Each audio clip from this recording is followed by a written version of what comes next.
chilled to 34 degrees Fahrenheit. The mixture marinates for a few days before reaching the final step in the brewing process, carbonation. Chris uses a centuries-old carbonation process, still used in the craft beer industry. A small micropore rod slowly feeds CO2 into the 1,800-gallon holding tank. A modern soda plant will run it in a split second in a very high-tech piece of equipment. This takes me 12 hours to carbonate, but it produces a very small champagne-like carbonation, which is, for the aficionado, a superior carbonation. So when we're done, this is like a huge bottle of soda.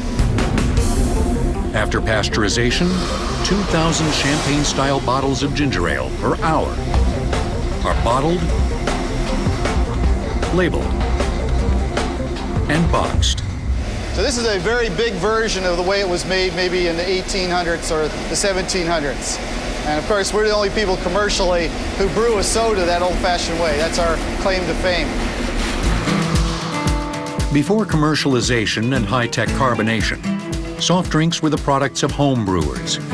Before they had fancy bottling plants to bottle it up and add carbonation, they would brew up their roots, and then they would add sugar to sweeten it, and then they would add yeast, and they would bottle it. The yeast is in the bottle, eating the sugars, giving off CO2.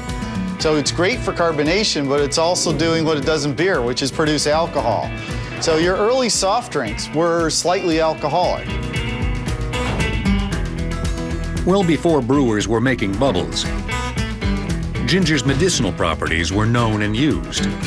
Ginger has a huge health history. The Greeks and the Romans, known for their overeating habits, they would use ginger as the Alka-Seltzer. So it has quite a tradition of helping people with digestive problems. Another root thought to have medicinal properties comes from the sassafras tree, and eventually became the basis for another iconic soft drink, root beer.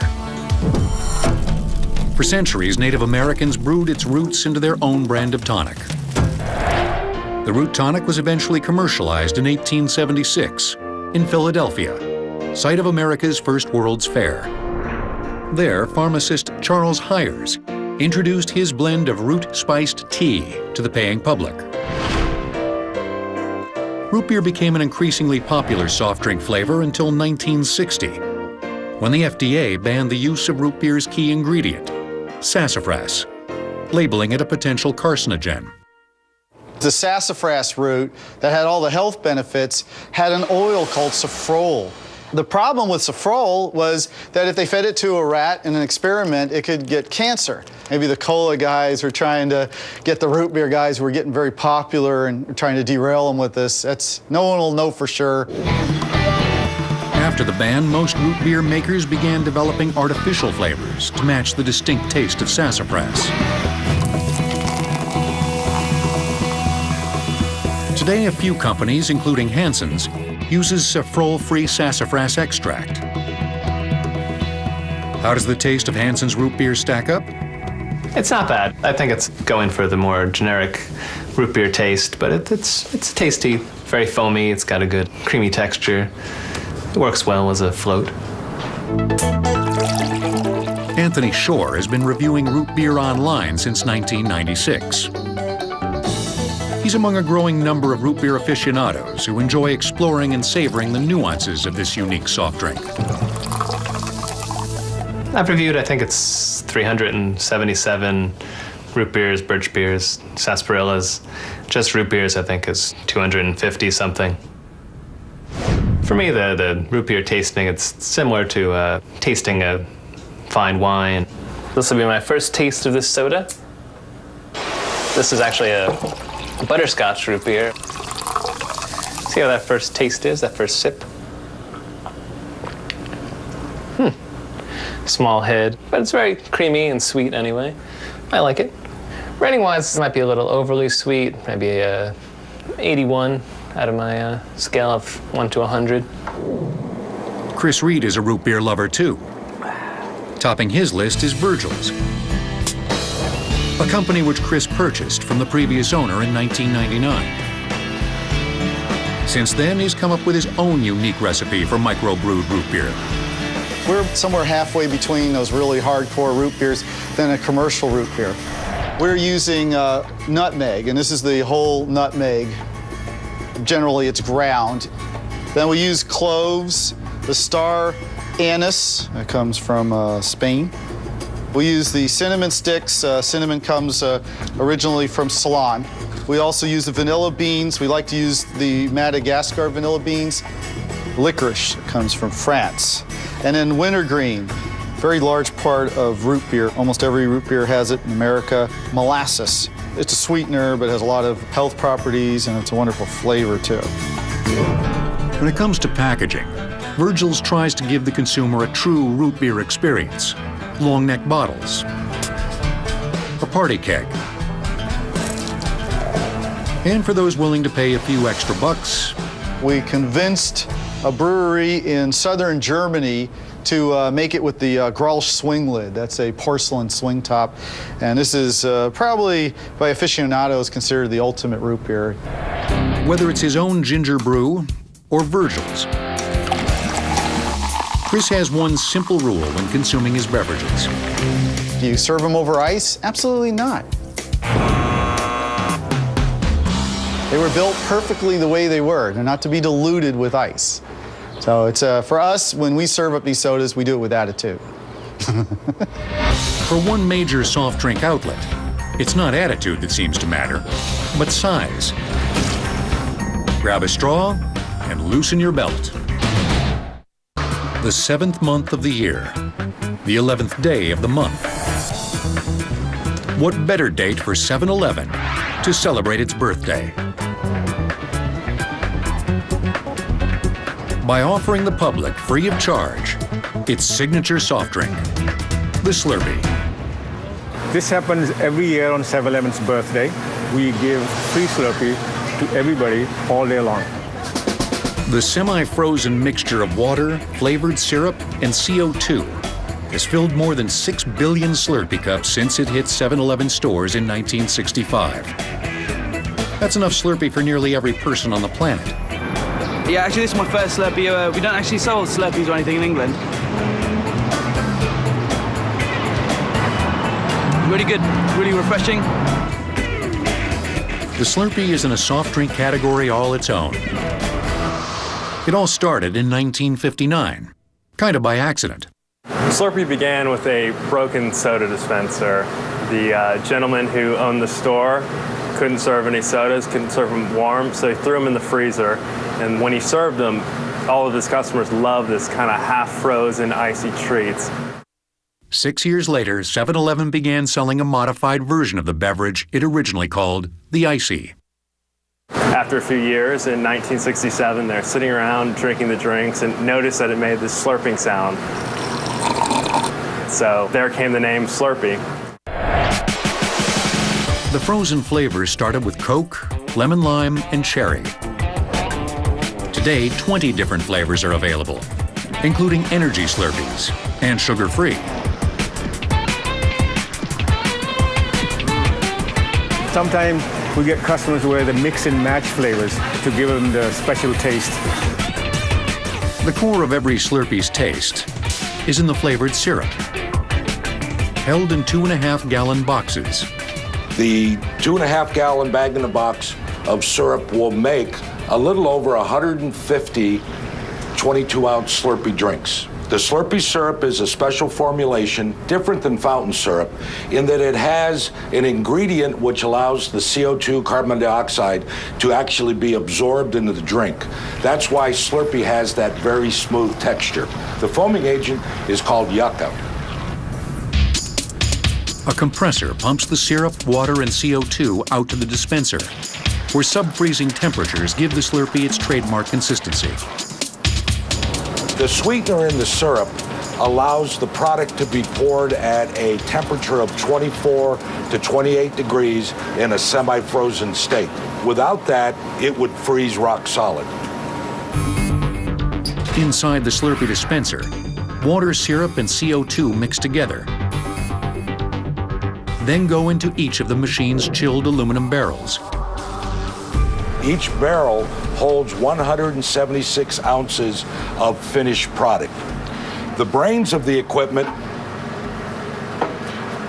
are behind these panels, which are constantly monitoring what's going on with the product in the barrel. A computer monitors the resistance of each barrel's mixing bar. As the Slurpee freezes, resistance increases. When it gets to that ideal point, the compressor will turn off. The product then will start to melt down ever so slightly. The whole key is that when that customer walks up to the machine,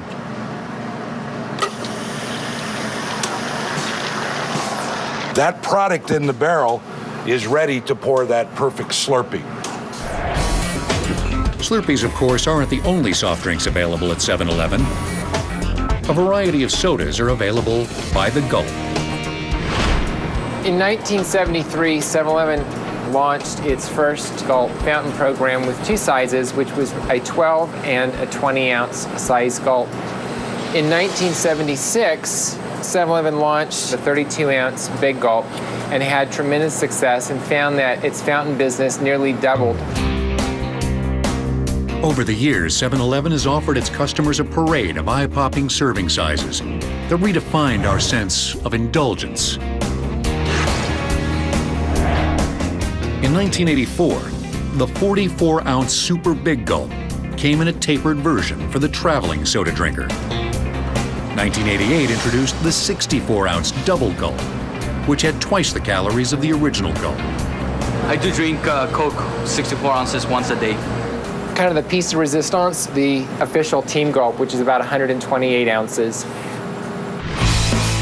Whatever size is your fancy, 7-Eleven made filling up on soft drinks a lot easier by introducing its self-serve fountains in 1978. But today, soda fans can still be served classic soft drinks mixed the old-fashioned way. At places like the Fair Oaks Pharmacy and Soda Fountain in South Pasadena, California. Soda fountains probably hit prominence in the late 1800s and moved into the early 1900s, whereas soda jerks like myself would jerk on this handle where the name soda jerk comes from, and carbonated water would dispense out. To speed up service, the Fair Oaks Soda Fountain disconnected its vintage handles a few years back, and workers now take a modern approach when adding their carbonated water. What's really significant about soda fountains is that you can add different flavors like cherry or vanilla, which were really popular in the old days, and they're still popular now. Another popular choice served here is one only your grandfather might remember, the Ricky. This was originally an alcoholic beverage, but the soda fountain kind of adopted it to its own. So simple ingredients, mix them together, and this makes a lime Ricky. There's also the phosphate. It contains an ingredient that works wonders as a rust remover. The phosphate is basically a lime Ricky with the addition of phosphoric acid, which gives it a sour kick, makes it a sour soda. And there's a lime phosphate. And then there's a New York favorite, the egg cream, which contains neither egg nor cream. It's basically milk, carbonated water, and then add some chocolate sauce. It's a really pretty drink because the foam stays white on top, while the rest of the drink gains a chocolate color. And you just mix it up like that, and you have an egg cream. And if you want a glass of plain old soda water, there's the 2-cent plain. It's not 2 cents anymore, but it's still a 2-cent plain. The only thing better than a visit to a vintage soda fountain is the convenience of a fountain in your own home. And more soft drink lovers like Randy Olson are giving in to the temptation. You guys want straws? I put it in because I thought it was cool. I mean, I thought it was a really great thing to have a soda dispenser in my theater. When people come over, they walk into the theater, and the first thing they do is they look into the room and they see the soda dispenser and go, why? Well, when you sit down and watch a movie, you'll see why. It's a great thing to have. The components supplied by Soda Bar System in Wisconsin are identical to soda fountains at the 7-Eleven or a movie theater, only on a smaller scale. All right, 1 minute to movie time. Sit in your own movie theater and have fresh soda and popcorn and hot dogs and enjoy a movie. How does it get any better than that? You think soft drinks in a movie are a blast? This little piece of candy takes the term soda fountain to a whole new level. CTC Monday, the finale of Jarrell footage. What if I do? I'm bringing you some of the CTC's most dramatic moments broadcast to date. Go get out here! Hey, I did not.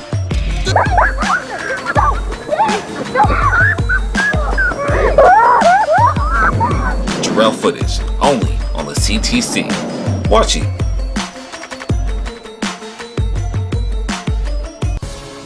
Here's what's happening on the CTC2. Hello? Hello? Is this Mrs. Benson? This is she.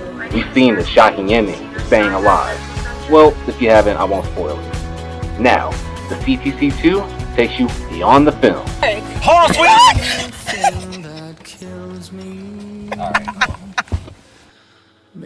With tons of extra cut material, not broadcast on the CTC. Staying Alive Beyond, exclusively on the CTC2. More to see.